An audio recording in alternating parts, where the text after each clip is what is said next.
Hello friends, इस video में मैं आपको बताने वाला हूं प्रधानमंत्री का चुनाव कैसे होता है, यानी कि प्रधानमंत्री कैसे बनते हैं। और साथ ही में मैं आपको ये भी बताने वाला हूं कि प्रधानमंत्री की सैलरी कितनी मिलती है, प्रधानमंत्री बनने के लिए क्या क्या योग्यताएं होनी चाहिए, प्रधानमंत्री बनने के बाद क्या क्या सुविधाएं मिलती है और इनके पास कितनी पावर होती है। तो चलिए हम सब जानते हैं कि भारत के प्रधानमंत्री का चयन किस प्रकार से होता है। भारत का लोकतंत्र दुनिया का सबसे बड़ा लोकतंत्र है। आप बोलेंगे अब लोकतंत्र क्या होता है, तो चलिए मैं आपको बता देता हूँ। एक होता है लोकतंत्र, एक होता है राजतंत्र।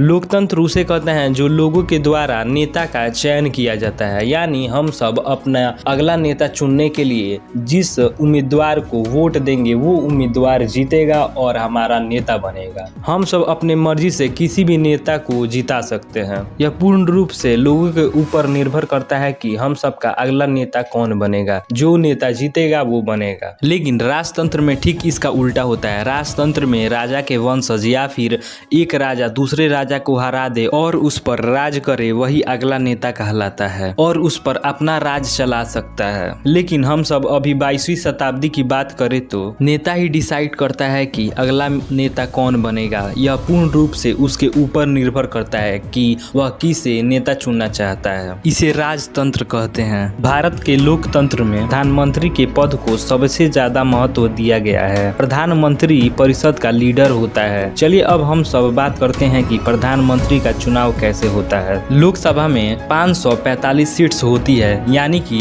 545 सदस्य होते हैं। किसी भी पार्टी को जीतने के लिए कम से कम 273 या उससे अधिक सीट्स को जीतनी पड़ती है, तभी उस पार्टी का बहुमत होगा और उसकी सरकार बनेगी। कभी कभी ऐसा भी होता है कि बहुत सारे पार्टियां एक साथ मिलकर चुनाव लड़ती है, जिसे हम सब गठबंधन भी कहते हैं। और कभी कभी ऐसा भी होता है कि सभी पार्टियां अलग अलग चुनाव लड़ती है और बाद में एक साथ आके जुड़ जाती है। इसे हम सब गठबंधन का सरकार कहते हैं। मान लीजिए बीजेपी को 275 सीट्स मिली और बीजेपी के अलावा सभी पार्टियों को मिलाकर, जैसे कि कांग्रेस और सभी पार्टियां और अन्य भी, सभी को मिलाकर 270 सीट्स जीते, जिसे हम गठबंधन कहते हैं।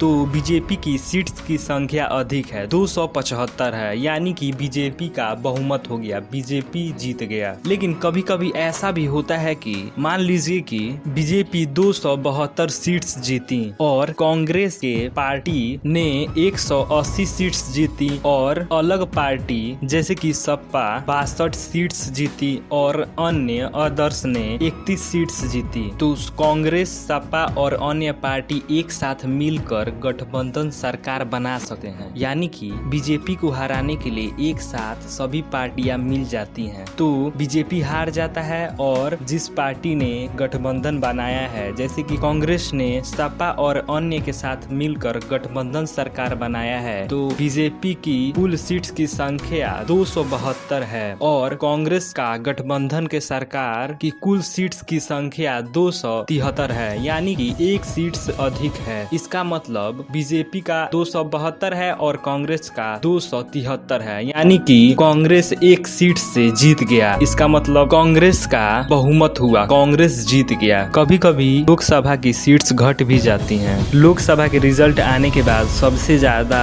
सीट्स जीतने वाला पार्टी या फिर गठबंधन सरकार को राष्ट्रपति सरकार बनने के लिए न्योता देते हैं और एक निश्चित दिन के अनुसार प्रधानमंत्री अपने कैबिनेट में शपथ लेते हैं। यह शपथ राष्ट्रपति के द्वारा कराया जाता है। अब आपको अच्छे से समझ में आ रहा होगा कि प्रधानमंत्री का चुनाव कैसे होता है। अब चलिए हम सब बात करते हैं कि इनकी सैलरी कितनी मिलती है और इनकी क्या क्या योग्यताएं होनी चाहिए। प्रधानमंत्री के टोटल सैलरी की बात करें तो 1,60,000 रुपए मिलते हैं। अब आप कहेंगे 1,60,000 से कैसे काम चलेगा। अभी प्रधानमंत्री तो बहुत देशों में यात्रा करते हैं, उसमें भी पैसा लगता है, अलग अलग जगह पर भी जाते हैं, उसमें भी पैसा लगता है। लेकिन यह सब पूरा पैसा भारत सरकार का होता है, जो कि प्राइम मिनिस्टर को ऐसी फैसिलिटीज देती हैं, जो कि पूरा खर्चा सरकार लेती है। चलिए अब हम सब जानते हैं कि प्रधानमंत्री को क्या क्या सुविधाएं दी जाती हैं। भारत के प्रधानमंत्री को एक कैबिनेट मंत्री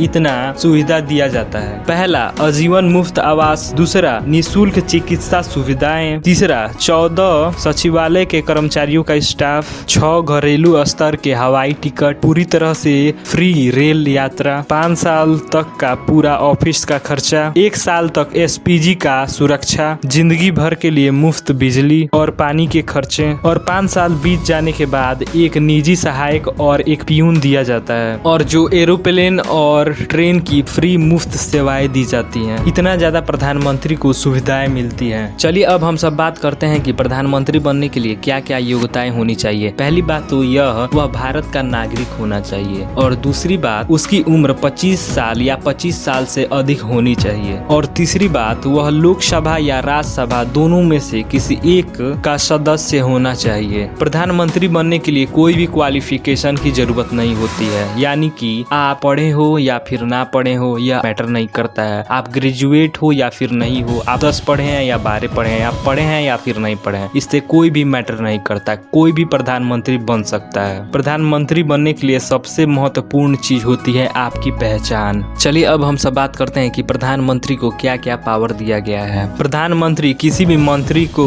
बर्खास्त करने की सलाह राष्ट्रपति को दे सकता है, और वह किसी भी मंत्री को किसी भी विभाग में रखने की क्षमता रखता है, यानी कि उसे किस विभाग में रखना चाहिए वह अपने त्याग पत्र को देकर पूरे मंत्रिमंडल को बर्खास्त करने की सलाह राष्ट्रपति को दे सकते हैं। यानी कि वह मंत्रिमंडल को सभी को बर्खास्त करके राष्ट्रपति को नए सिरे से चुनाव करने का सलाह भी दे सकते हैं। वह खुद से कुछ नहीं कर सकते हैं, लेकिन वह राष्ट्रपति के द्वारा करा सकते हैं। यदि प्रधानमंत्री अपना त्याग पत्र दे देते हैं या फिर उनकी मृत्यु हो जाती है तो अन्य मंत्री कोई भी कार्य नहीं कर सकते हैं। यानी कि प्रधानमंत्री के मृत्यु के बाद या फिर त्याग पत्र देने के बाद मंत्रिमंडल पूर्ण रूप से खत्म हो जाती है। और आपको यह वीडियो अच्छी लगी हो तो वीडियो को लाइक कर दीजिएगा, और आप चैनल पर नए हैं तो चैनल को पहले जरूर सब्सक्राइब कर लीजिएगा। और आपको एक स्क्रीन पर वीडियो दिखाई दे रही होगी कि ईवीएम मशीन कैसे काम करता है, यानी कि वोटिंग मशीन कैसे काम करता है। आप इसे भी क्लिक करके देख लीजिए। इसमें मैं फुल डिटेल में बताया हूँ कि ईवीएम मशीन कैसे काम करता है। अब आपसे फिर से मिलेंगे एक नए वीडियो में एक नए टॉपिक के साथ। Thanks for watching this video.